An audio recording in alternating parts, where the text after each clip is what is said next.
Hi guys, and welcome back to a brand new video. So it has been forever since I've sat down and done a sit down video, like literally months and months, because obviously I've just been vlogging my entire life, my travels, everything.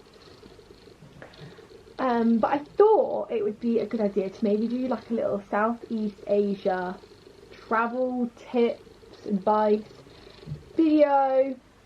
There is definitely going to be stuff that I have like forgotten or left out. So if you're watching this video and you've been there and you have any tips for anyone else, then definitely put them in the comments. And then we can all give each other our tips and tricks and have the best time in Southeast Asia. So grab yourself a little cup of tea or coffee, whatever you want, or hot chocolate. So I've grabbed myself a little tea in my, oh my god, I'm going to shoot it, it's really fucking hot. Ah! In my little Scotland mug. I'm going to give you some of my tips and tricks, little advice, you know. So, I went to Southeast Asia for around 3 months. I did Vietnam, Thailand, Cambodia, Philippines, Kuala Lumpur and Singapore. And I loved it. Like, I had the best time ever. Like, honestly, I can't wait to go back and do more. Like, I want to go do the whole of the Philippines. I want to go to Laos. There's so many places that I want to go. But I honestly had the best time ever. And one of the biggest questions, and like most asked questions I get, is, was I scared at any point? And my answer is no. You're mainly, like, you know, if you're travelling somewhere, I was mostly in places where loads of other backpackers were in the same place. I was staying in hostels where loads of other backpackers were. I made loads of friends, so I'd be with them. But if I was ever on my own, like, if I felt unsafe, I just wouldn't, like, necessarily go out at night. Or I would keep to places that were busy. If I felt uncomfortable in a situation, I would get myself out of that situation. But on the whole, I never really felt like unsafe or like uncomfortable. But if you do, then it's just about, don't go out at night. Don't go where there's where there's not many people. If you feel uncomfortable in a situation, get out of that situation.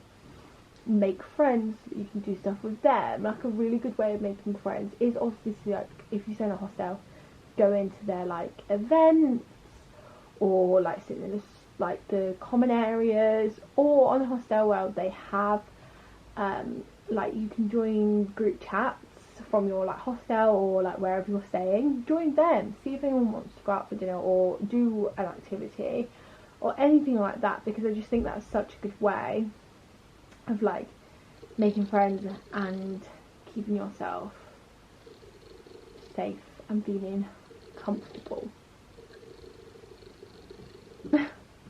Okay, I'm gonna not do this in any, I guess that's my first kind of tip, is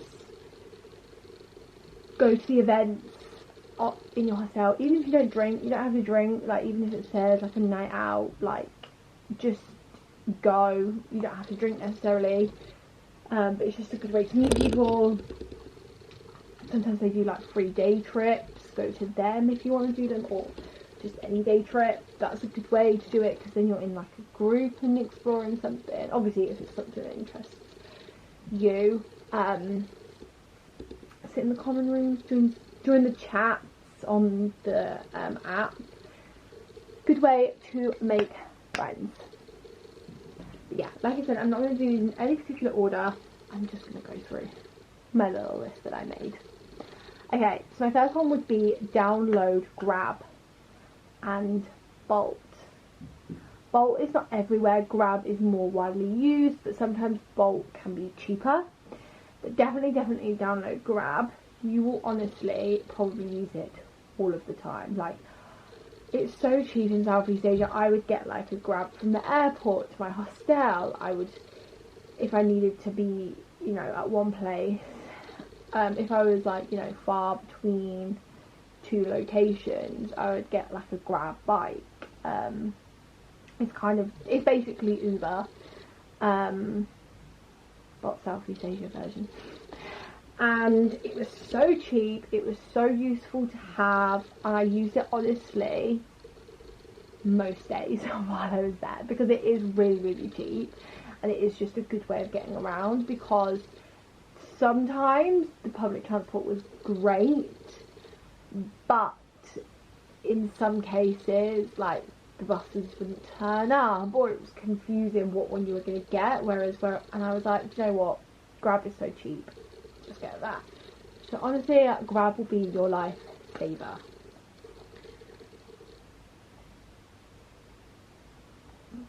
Okay, getting a sim. I would say, especially if you're solo travelling, get a sim. Like, get a sim.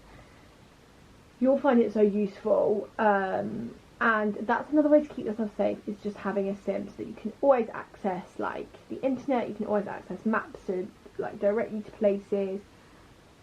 You can get a Grab if you've got a sim. If you're in a pair and you decide that only one of you needs it, sure, but I definitely say always have a sim.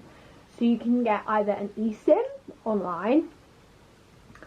Sometimes I found that too. I think I got an eSIM in Cambodia and Singapore, just because I found it the most, like, convenient at that time. The ones at the airport, especially in Singapore, were so expensive, and I was like, no way. I don't know why I did it in Cambodia. But you can just grab a sim from the airport when you arrive in that country. They are a little bit more expensive, and they do usually have Wi-Fi at the airport. So if you can get from the airport to your hostel or wherever you're staying, and then they have Wi-Fi there, and then you can get somewhere else to get a sim, I'd maybe do that, just because it is going to be a little bit cheaper. Most 7-Elevens sell SIM cards. Not in Cambodia though. Maybe I didn't get an eSIM in Cambodia. I don't know where I got an eSIM. Maybe the Philippines, actually. Yeah, I got one in the Philippines, actually. Or you can go to like a phone shop or something like that. The 7-Eleven is a good bet, and the airport obviously, but they are a little bit more expensive, but I actually didn't find them that expensive, and sometimes I would just get them from the airport because it was so much easier, like so much freaking easier. But yeah, I honestly don't think I could have lived without having a sim.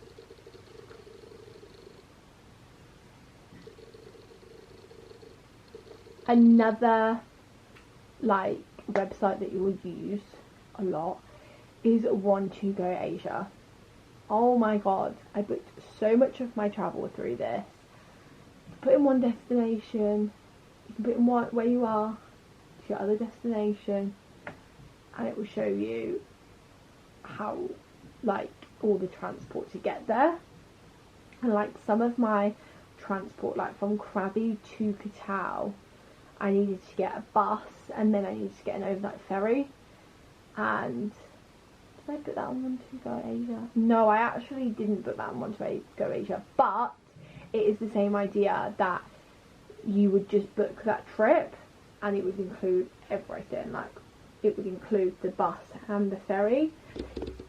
So yeah, you'll use it so much, it's so good, it's free, you just obviously are paying for the transport that you're getting, but it's so useful, and it will show you like flight details if you can fly there, and like bus as well, so you can like compare all the prices and see what's best.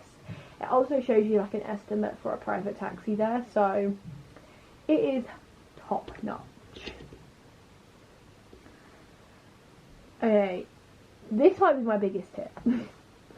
Do not take a massive backpack.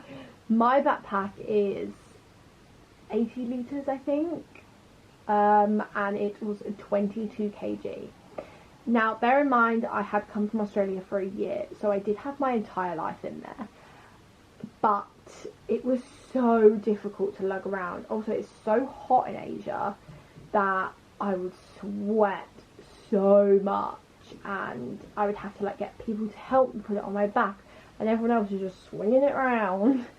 And you have to get like little like vans to places, and sometimes they have a limit. I mean, I actually never found an issue, but I imagine it could be an issue. I also got told all the time, oh my god, your bag is so big. I'm like, I know, it's got my whole life in it, I've been travelling for a year, leave me alone. But yeah, take a smaller backpack, pack lighter. Like, you will be so thankful that you have got a smaller backpack, because you have got to carry that everywhere. So yeah, that is one thing I would do differently, but obviously I didn't really have a choice because I was coming from Australia. But yeah, if I was going to do it again, I'd take a smaller backpack if I could. Okay, always make sure you check what visas that you need for each country. A lot of the countries you can get a visa on arrival. Sometimes it's easier to just get it before you go. Sometimes you have to have a flight booked out of the country to be able to get into the country. I would say with that, if you don't know when you're leaving, like you don't know really when you're going or what your next part of the plan is, book a ticket with onwardticket.com. So you basically rent a ticket. I think it's like a tenner. It's not expensive, and you can show that at the airport, and it basically looks like a normal ticket out of the country, but it's not an actual ticket, so it's obviously a lot cheaper than buying an actual flight anywhere. And I did that a few times. If I didn't know exactly when I'd be leaving the country, I would just buy an onward ticket, and then okay, you are then paying like a tenner for something you're not going to use, but it then you can show that to people that pass at the airport. They let you through, and then you can decide later on when you're going to actually leave the country, you know. And so in Thailand I got a visa on arrival, which was for 30 days, and then I extended it at the embassy, and that was really quick and easy, and that took me like, and that cost me like £45 to extend it for an extra like 20 days I think. So yeah, but onward travel, onward ticket, onward travel, one of them is really good if you need proof of like leaving the country, but you, leaving the country, but you don't actually know when you're going to go. Travel adapters. So I bought one world plug adapter. I think it cost me like $30 because I got it when I was in Australia, and it has all of the plugs for everywhere in it, for both sides, like for plugging into the wall and whatever you plug in to it. And it was honestly one of the best things I bought before I went to Southeast Asia. It was so good, because some places had like a mixture of the like European plug or the English plug. You could use either. So it was just really useful, because it meant I had every plug for any situation, and I can still use that now. Like I'm literally using it in my plugs now, because my straighteners are actually Australian, but obviously I'm now in England, so I need an Australian plug adapter. But yeah, so it was a bit more expensive, but it was honestly so good and so useful. And now wherever I go travelling, I don't have to buy a new plug for it. I can just take that. Honestly, best thing ever. So yeah, I'm sipping my tea, to be honest. Oh, yes.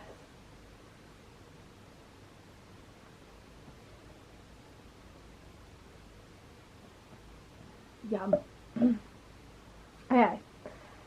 Take more than one card, like credit, debit card, just in case, like, you lose it or it gets stolen, which I know is not ideal, and that didn't happen to me. My friend actually lost hers on a night out, but like, none of that happened to me. Or it gets swallowed in an ATM.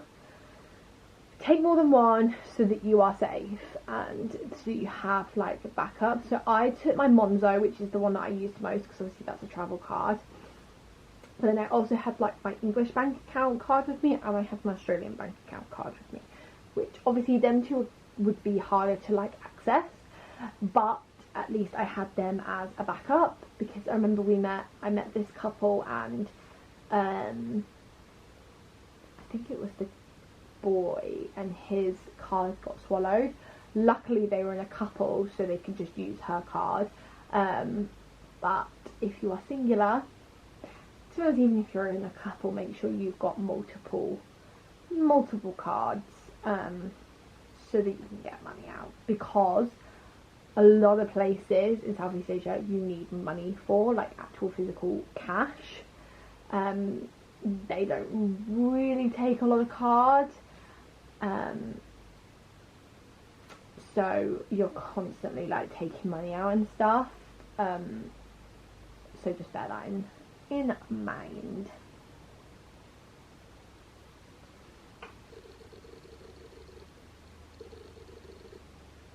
Okay, when you get bug spray, make sure that it has DEET in it. DEET is the thing that makes sure like it repels the mosquitoes, and it is just the best thing. So always make sure when you're buying bug spray to get one with DEET in it. The more amount of DEET, the better. And also I've discovered that Tiger Balm is honestly the best thing for bug bites. It's so good. Like, I had loads and I put some Tiger Balm on it. No itchy anymore. No longer itchy. So get yourself some of that Tiger Balm, to be honest. Okay. Overnight buses are a big old thing in Southeast Asia. I probably did the most in Vietnam actually, but they bloody love an overnight bus, which, you know, is quite good because it's not taking up like your daytime. You're just travelling through the night rather than having to waste a day travelling. If you're going to get in to that place, the next place, at like 4 a.m. or even like 6 a.m. to be honest, book a room for the night of your travelling. So then as soon as you get to that hostel, you can trek straight in, go to bed, have a few hours, and then you can start your day. I did this a few times actually, and honestly it was so useful because it meant then I didn't have to wait till like 2 p.m. to check in and be tired and then waste the rest of my afternoon. Like, I could just check straight in, have a few hours, get up at like 10 and get on with my day. If you're going to get in at like, I feel like when I used to get in at like 8 a.m. I didn't book a room, just because I was like, it's kind of a waste of money. And overnight buses are good because then you can save money on a room for that night, but then sometimes I was booking a room if I was going to get in at 4 a.m. so you just have to weigh it all up, but I would say it's a good idea to do that. Also, if you are going to get an overnight bus and you are going to get up at 4 a.m, make sure that it has like 24 hours reception, so that, because you don't want to get to your like next destination at like 4 a.m. and you can't get into your hostel, like even into reception, because there's not a 24-hour reception and you're like just waiting outside for hours. So always check that. But overnight buses are a really good idea. they're not the most comfortable, and so you can get VIP, which has a little curtain, a plug,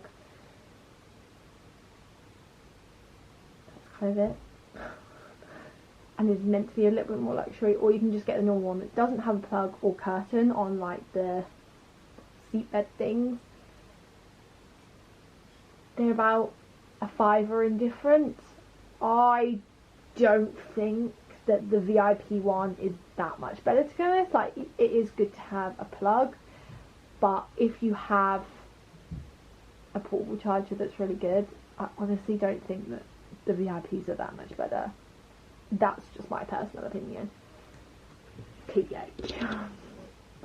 So if you're really on a budget, don't even worry about getting a VIP one, because it's not fucking better, to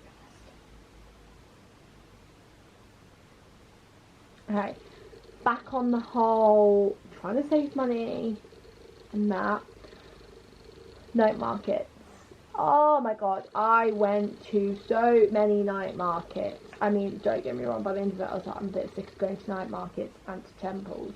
Even though I love temples, they're beautiful, but like, you just get to the point where you're like, I'm doing the same thing, I'm bored. But night markets, they're so good to go get like authentic cuisine and cheap cuisine. Like, I think once I got a pad thai for like 50p. So much cheaper.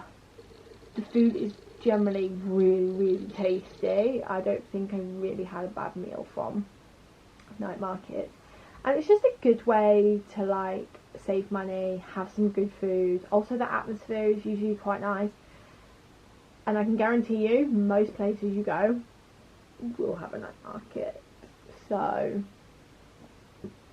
get on board, go check out the night markets.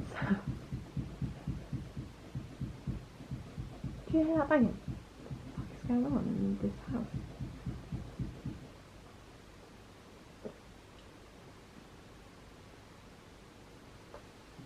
Okay. A good way to book activities is through Klook or Get Your Guide. I recently only discovered Klook actually, but I have loved Get Your Guide for years. It is so good. It's easy. It books everything for you. It gives you know, there's always people that you can message to like find out more information. It's just a really good way of booking different activities. Your hostel might also put on activities, so book through that, because then you can meet other people in your hostel. Another thing, because my mum actually always asks, how do you know what to do in these places? TikTok. If you watch any of my videos, you will hear me say, honestly, 100 times, oh, I saw this on TikTok. This was really big on TikTok. TikTok's great. Like, so good. It shows you exactly what is to do in each place that you go to. Also, if you're going to Vietnam, go check out my TikTok, because I did a TikTok in every place that I stopped in Vietnam. So, go check out my TikTok. Cheeky little plug there.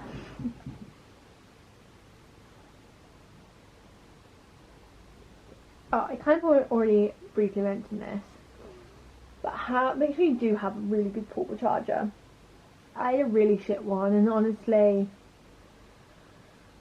it did not do me good. Like, if I was out for the whole entire day, and then obviously your phone runs out of charge, my portable charger would only charge my phone to like 40%, and sometimes it would like run out, and then I'd have to like kind of guess how to get home, or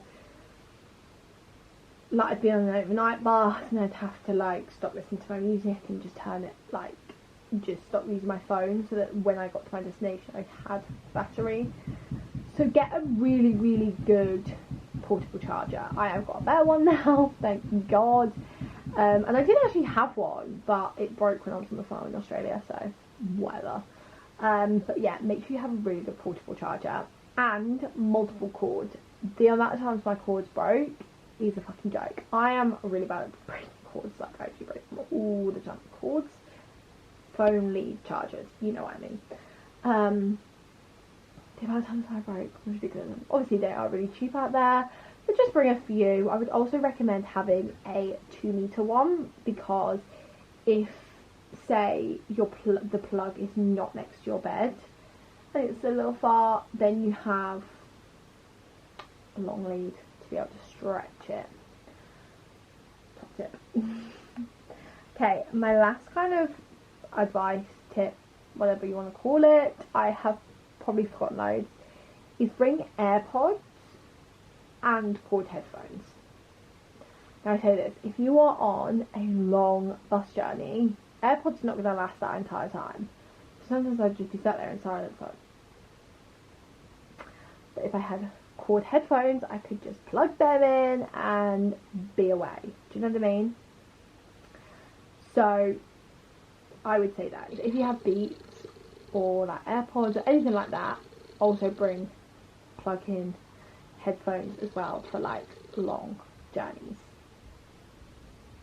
That's all my tips. I have probably forgotten loads, like loads and loads. But I just kind of wanted to do like, I don't know, maybe some tips that people wouldn't think of doing, or like little bits, like people know how to book flights if you're going travelling, you know how to like book hostels and stuff, so it's all that other little bits that I kind of learned as I went along and that I found really helpful, that I wanted to let you guys know about. So I hope this has been helpful. Obviously, like I said, if you have any other tips, then put them in the comments. Maybe it'll be a tip for me to learn as well. Maybe it's something I've forgotten. We can all help each other out. If you found this video helpful, let me know. Let me know what else you want to see from me. I hope you enjoyed. We've got, the next video is a home video because it's currently bank holiday and I'm vlogging, so that's really fun.